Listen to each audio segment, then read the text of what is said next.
j'ai un message à partager à toutes les femmes qui ont des enfants, qui ont eu des enfants, ou qui s'apprêtent même à avoir des enfants.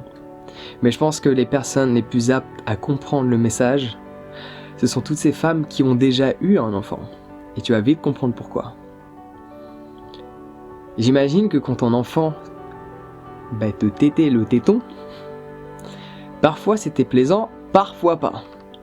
D'après le retour que j'ai eu de pas mal de mes amis qui ont des enfants, c'était pas forcément la chose la plus confortable. Mais elles le faisaient avec plaisir parce qu'elles nourrissaient leur bébé. Ouais. Donc je trouve du plaisir à travers cette sensation qui n'est pas des plus agréables. Imagine un instant que ton enfant ne va pas te téter. C'est-à-dire qu'on le prend, on le met ailleurs. On le sépare de toi à la naissance. Quelle aurait été ta réaction ? Je me pose des questions. Puis, au lieu de te téter avec la main de temps en temps pour faire sortir un peu l'extra de lait et te soulager, on va mettre un tube sur tes tétons et on va les pomper toute la journée. On va pomper tout ce qu'on peut pomper toute la journée et en plus, tu ne peux pas bouger parce que tu es immobilisé. Qu'est-ce que tu aurais ressenti de te faire téter par une machine toute la journée ? Je me pose des questions. Et bien sûr, ton gosse, si c'est un mâle, on en fait un steak très rapidement. Si c'est une femme, pas de bol. Non pas qu'on veut pas de femme, mais c'est qu'elle va vivre la même expérience que toi. C'est-à-dire qu'on va la violer par insémination artificielle chaque année durant 7 ans. Et à chaque fois qu'elle va avoir un gosse, si c'est un mâle, on en fait un steak rapidement. Si c'est une femme, on va la téter toute la journée en l'immobilisant avec des machines industrielles. Ce que je t'ai décrit, ça s'appelle l'industrie du lait. Welcome to the dairy industry. C'est pas beau à voir, c'est pas beau à entendre, c'est pas beau à percevoir, à visualiser et encore moins à ressentir. Mais telle est la réalité à laquelle on est confronté. Et la plupart des gens, notamment des femmes, à un moment donné, décident de donner du lait de vache à leurs enfants. Alors qu'elles-mêmes n'aimeraient pas être dans cette industrie-là. Et je pense que les femmes avec enfants sont les plus aptes à comprendre ce message.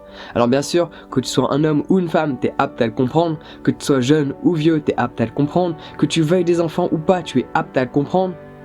Mais en tant que femme qui a eu un enfant, ou 2, ou 3, ou 5, ou 7, peu importe tes préférences, je pense que tu es très apte à comprendre ce message-là. Parce que tu as vécu cette relation avec ton enfant. Imagine, on l'aurait pris. On t'aurait séparé de ton enfant dès la naissance.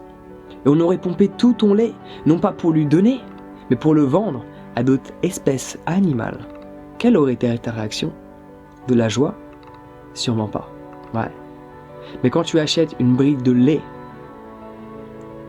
de vache, c'est de l'industrie à laquelle tu participes. La question est, veux-tu y participer ? Et la réponse, je la connais. Non, alors pourquoi continues-tu d'y participer ? Et certaines personnes ont envie de dire, ouais mais tu sais Jean, je consomme plus de lait. Et pourtant quand je regarde les gâteaux qu'il y a dans tes placards, il y a du lait. Et crois pas que le lait qu'il y a dedans, c'est le lait de la vache qui s'est fait traiter avec les mains. Parce que à la limite, celle-ci qui se fait traiter par le petit fermier, ouais, c'est pas dramatique, elle se fait traiter un peu. Ouais, ça peut peut-être même la soulager pour être complètement honnête. Avec l'excédent de lait. Mais la plupart des produits industriels, si ce n'est pas tous, le lait que tu vas retrouver dedans n'est pas du lait de la vache qui s'est fait traiter par le petit fermier. Pareil pour les œufs, beaucoup de personnes disent « Non mais tu sais, moi je consomme que des œufs en plein air, organiques, ok. Mais les gâteaux que tu consommes, les gâteaux que tu achètes, tu sais qu'ils sont emballés dans des petites boîtes. Crois-tu vraiment que les œufs qu'il y a dedans, ils proviennent de cette industrie ? Absolument pas. Mais les messages que je voulais partager avec toi était principalement celui par rapport à l'industrie du lait. Est-ce que tu arrives tout simplement à te percevoir en dessous d'une vache, à ouvrir la bouche et à la téter ? Je te pose une question, mais je connais déjà la réponse. Non, tu n'arrives même pas à te visualiser en dessous. Et si c'est le cas, que ressens-tu ? De la joie ou pas ? La réponse, je la connais d'avance. Je suis médium. Je te l'ai déjà dit ça, non ? Donc oui, l'industrie du lait est horrible. Et en tant que femme qui a eu un enfant, je pense que tu peux vraiment ressentir la douleur que les vaches peuvent avoir. Et si tu fais partie des gens qui pensent que les vaches n'ont pas de douleur quand on leur enlève le gosse, regarde les vidéos, regarde leur réaction. Elles crient pendant des jours et des jours et des jours et des jours. Et quand on leur enlève le gosse, elles courent après le camion en voyant leur gosse s'éloigner. Quelle aurait été ta réaction? Extrêmement similaire. T'aurais pleuré, t'aurais crié, tu te serais débattu, t'aurais fait en sorte de retrouver ton enfant, ouais? Qu'aurais-tu ressenti si chaque année on te violait pour faire en sorte que tu tombes enceinte et qu'on utilise ton gosse par la suite? Quelle aurait été ta réaction? Quel aurait été ton ressenti? Je pense qu'il n'y a pas besoin d'être Einstein pour comprendre le ressenti qui peut émettre de certaines situations ainsi. Ouais? Et pourtant l'industrie du lait, quand tu consommes des produits de l'industrie du lait, c'est à ça que tu participes, au viol d'un être chaque année durant 7 ans.